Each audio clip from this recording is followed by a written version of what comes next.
پیارے بچوں السلام علیکم۔ Forward public school e learning class میں خوش آمدید۔ میں ہوں آپ کی معلمہ ناہید فیصل۔ آج کا ہمارا سبق ہے قواعد یعنی گرامر۔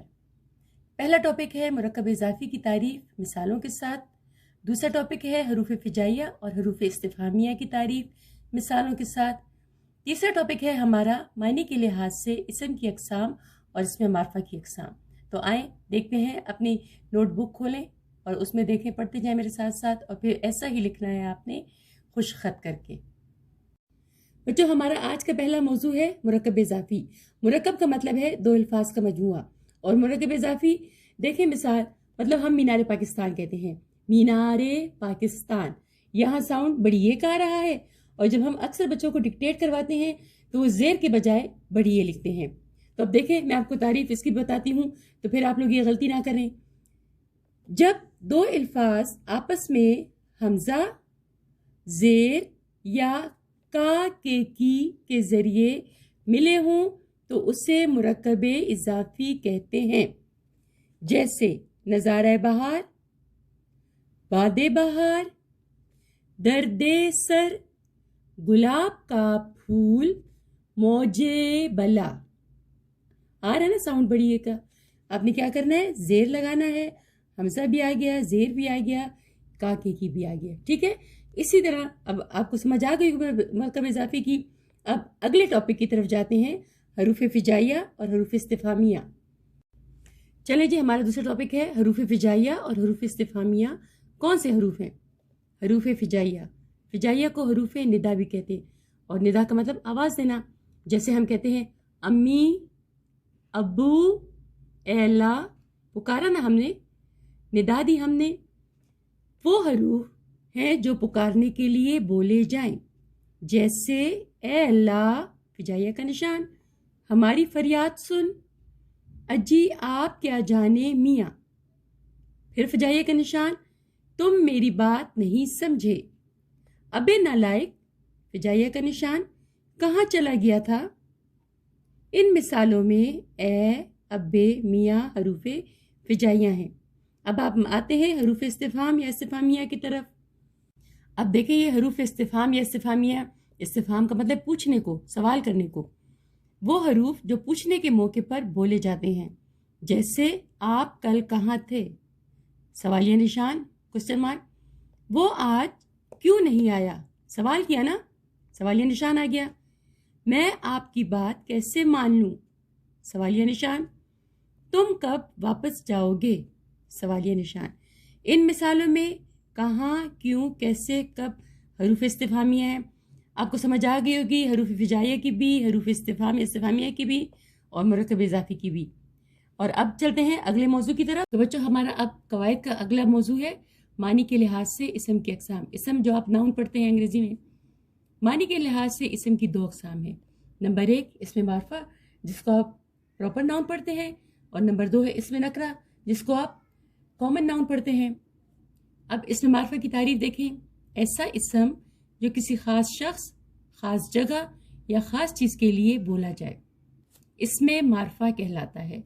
مثلا دیکھیں لاہور نام ہے، پنجاب خاص نام ہے، علامہ اقبال، قرآن مجید، قائد اعظم وغیرہ، یہ خاص نام ہے نا، اسم معرفہ۔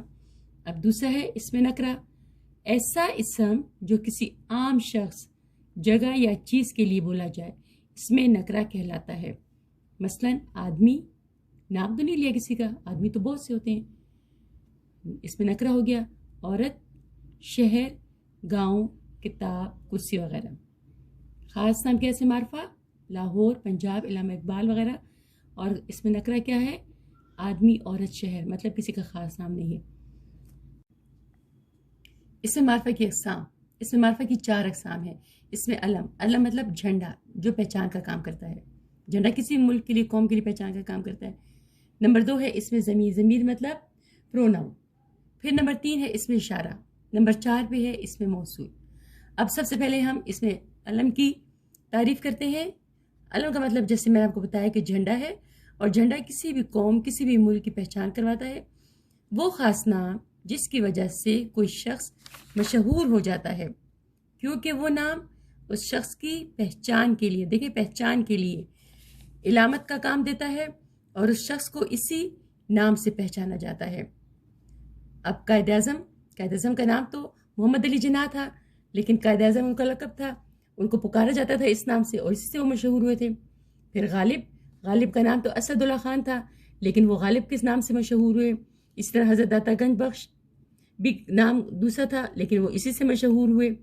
اب دوسرا ہمارا ہے ٹاپک، اس میں ضمیر، ایسا اسم جو کسی نام کے بجائے بولا جائے۔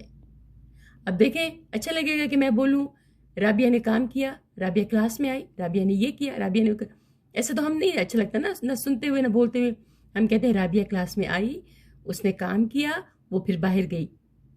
تو دیکھیں مثلاً وہ، ہم، آپ، اس وغیرہ۔ اب یہ پیراگراف دیکھیں، حضرت علی حضور صلی اللہ علیہ وسلم کے چچا زاد بھائی تھے۔ وہ نام کی جگہ وہ آ گیا۔ حضور صلی اللہ علیہ وسلم کی پیاری بیٹی حضرت بی بی فاطمہ کے شوہر تھے۔ وہ، اس میں ضمیر، بچوں میں سب سے پہلے ایمان لائے۔ انہوں، اس میں ضمیر، نام کی جگہ ہم کہہ رہے ہیں، انہوں نے سب سے زیادہ حضور صلی اللہ علیہ وسلم کا ساتھ دیا۔ ان کو، ان اس میں ضمیر، نام کی جگہ ہم کہہ رہے ہیں، ان کو شیر خدا بھی کہا گیا ہے۔ اگلا موضوع ہے اس میں اشارہ۔ ایسا اسم جس سے کسی شخص، چیز یا جگہ کی طرف اشارہ کیا جائے، مثلاً وہ لڑکا، یہ کتاب، یہ قلم، وہ گھر وغیرہ۔ نمبر 4، اسم موصول، ایسا اسم کہ جب تک اس کے ساتھ کوئی جملہ نہ ملایا جائے تو اس کے پورے معنی سمجھ میں نہیں آتے۔ مثلاً جو محنت کرے گا وہ پاس ہوگا۔ اگر ہم کہیں جو محنت کرے گا تو کیا کرے گا، کیا ہوگا؟ جو محنت کرے گا وہ پاس ہوگا۔ اگر میں کہوں وہ پاس ہوگا تو کیا کرے گا کہ پاس ہوگا؟ تو جو محنت کرے گا وہ پاس ہوگا۔ جس نے نیکی کی اس نے ثمر پایا۔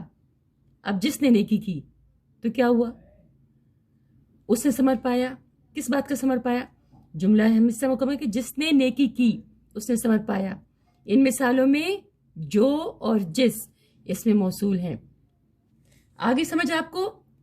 اب اسی طرح کاپی میں آپ نے کرنا ہے، اس کو خوش خط لکھنا ہے اور ہیڈنگ دینی ہے۔ جو ہیڈنگ دی، اس میں معرفہ کی اقسام، اس میں علم، اس میں ضمیر، اس میں اشارہ، اس میں موصول، اس سب کی آپ نے ہیڈنگ دینی ہے مارکر سے، اور باقی اپنے پین کے ساتھ کرنا ہے۔ گھر میں رہیں، صحت مند رہیں، خوش رہیں۔ اگلے موضوع کے لیے انشاءاللہ دوبارہ اگلی کلاس میں آپ سے ملاقات ہوگی۔ اللہ حافظ۔